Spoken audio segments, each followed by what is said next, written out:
In this Key Concepts module, I'm going to talk about connective tissue. So connective tissue is one of the most abundant and widely distributed tissues in the body. It's comprised of two elements, an extracellular matrix and cells.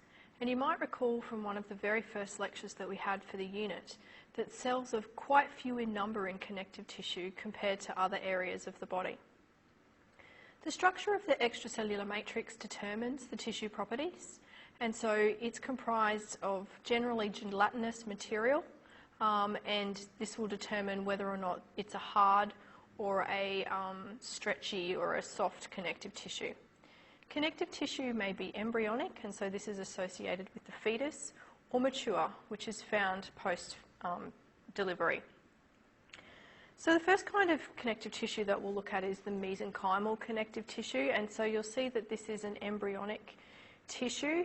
It's comprised of ground substance, which is this extracellular matrix that sits between the cells. There's also mesenchymal cells forming this connective tissue. So mesenchymal cells are really undifferentiated. They're like stem cells, so they can go on to make any kind of connective tissue cell. There's also reticular fibres associated with this kind of tissue, and so the reticular fibres are the connective tissue fibres that are quite sparse in nature. The next kind of connective tissue that we'll look at is mucous connective tissue, and so you'll notice a number of different features here. So here we've got fibroblast cells.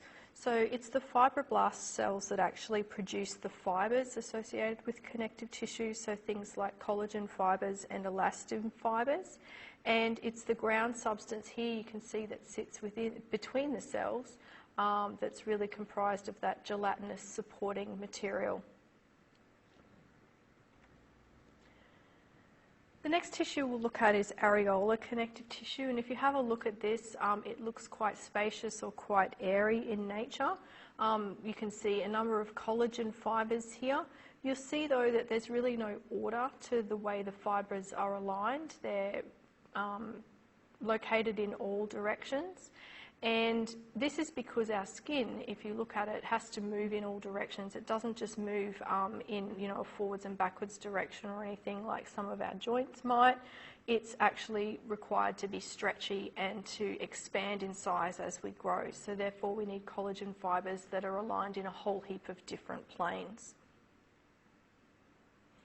You'll notice here that there's also plasma cells associated with the subcutaneous layer of the skin, and you'll come across these a number of times throughout this unit, but the plasma cells are the antibody producing cells.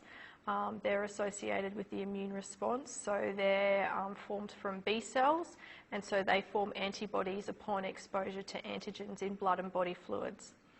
The macrophages are also a form of immune cell, and so these are what we consider to be the Pac-Man cells, and they munch up any foreign debris or foreign microorganisms.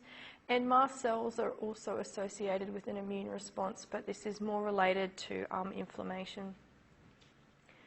Adipose tissue represents a loose connective tissue as well, and you can see here that the adipocytes, or the fat cells, have a nucleus that's squished out towards the periphery of the cell rather than centrally located like a lot of other cells, and this is because their entire internal area is for fat storage. So as individuals get fatter, their fat cells increase in size. You don't really lose them, they just kind of expand and contract depending on how much excess fat storage is required.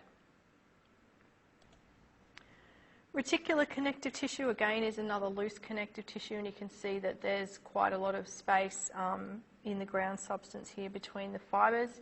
You'll see these reticular fibres, and in the lymph node, where we've got the example of this particular tissue, the cells, the immune modulating cells, actually crawl along these reticular fibres. If we look at dense regular connective tissue, you'll see now that there's quite a change in the structure that we're looking at. Instead of having fibrous tissue that was irregular, that had fibres moving in a number of different planes, you can see this dense connective tissue in its regular state has got these fibres aligned in a particular plane, and this adds tensile strength to the tissue. So an example of where we would find dense regular connective tissue is in the tendon, and so tendons join muscle to bone, so they do need to be quite strong, and it does actually take quite a lot to damage these. So it's far worse to damage a tendon or a ligament than it is a bone because of the structure of the tissue itself and the lack of blood supply to the tissue. So repairing this kind of tissue takes a long time.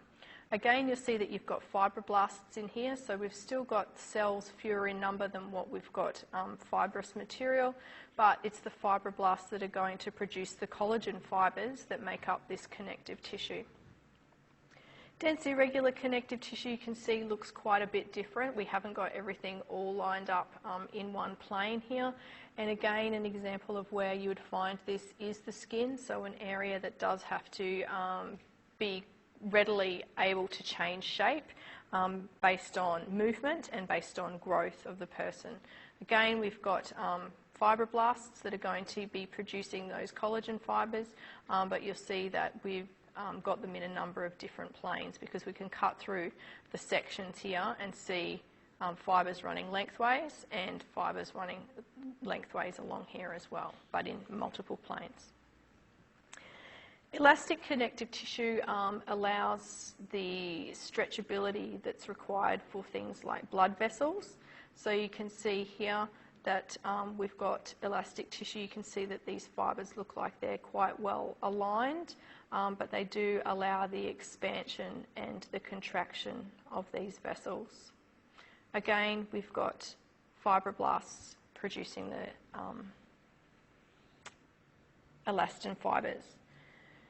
If we move on to cartilage, hyaline cartilage is the first of the three cartilages in the body that we'll look at.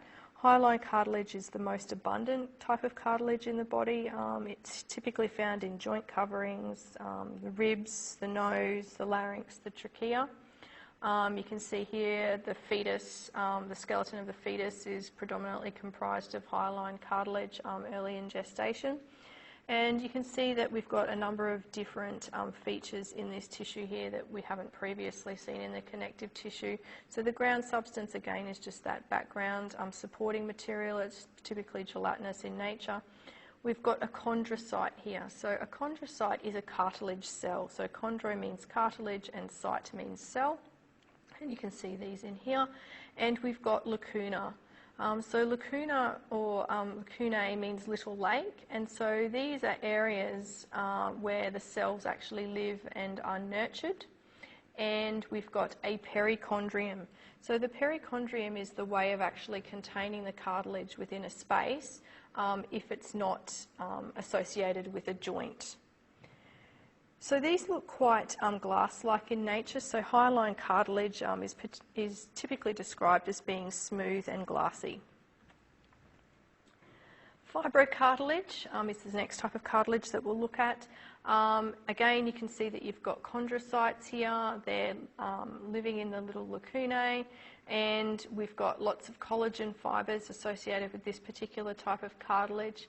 It's not found as commonly in the body as the hyaline cartilage. Fibrocartilage is typically tough but flexible, so it's found between the intervertebral discs and also in the pubic symphysis. So areas of the body that do need to be very strong, but also need to be able to move on occasion. So particularly the pubic symphysis towards the end of gestation and during that birthing period, there does need to be a bit of give, but also enough strength there to maintain the integrity of the pelvis as the weight of the fetus increases. Elastic cartilage, also referred to as the yellow cartilage, is found in the outer ear, the eustachian tube and the epiglottis, and you can see again that we've got similar features associated with this particular cartilage. We've got chondrocytes located in lacunae, we've got ground substance that's got lots and lots of elastic fibres associated with it, and this really gives the flexibility that you're familiar with the outer ear. You can fold the ear over, and the epiglottis is the same. We need the epiglottis to be quite flexible in the throat so that it can cover the trachea and prevent food from entering the lungs. Bone tissue. So bone tissue, again, you'll see that we've got a couple of little features here. So we've got osteocytes. So osteo is related to bone and cyte is cell. So this is our bone cell. It's again located in one of these little lakes so that the nutrients can surround the cell. We've got a calcified extracellular matrix here. So we've got a hardened connective tissue. And then we've got canaliculi. So the canaliculi are these projections from the osteocytes that move through these little microscopic canals, and this facilitates communication between the osteocytes themselves and also enables nutrient transfer between the lacunae. The other thing that you've got here is a central canal or a Haversian canal. So these are areas within the bony tissue where blood vessels, nerves and lymphatic vessels are housed. And you've got lamellae. So a way of thinking of these are like the growth rings or the age rings on the tree. So there's these areas of concentric rings associated with the bone tissue itself. And you can see these here if we look at a larger section. And the final connective tissue is the only liquid connective tissue that we have, and it's the blood. And there's a number of different types of cells associated with the blood. Obviously, the most predominant are the erythrocytes or the red blood cells, and typically they occur in these biconcave discs. You'll see here that there are some variations though. So here's a crenated red blood cell, and here's a red blood cell that looks as though something's happening to the size of it, it's increasing in size, and so these are associated with tonicity or with the age of the cell itself. There's a number of different types of white blood cells, so depending on what you're looking at, typically we look at monocytes as being associated with the blood, and when they move out of the blood they become macrophages, like we saw in the connective tissue at the beginning of this presentation. There's also neutrophils, basophils and eosinophils, and so these are these guys here, and they're actually related to things like bacterial infections or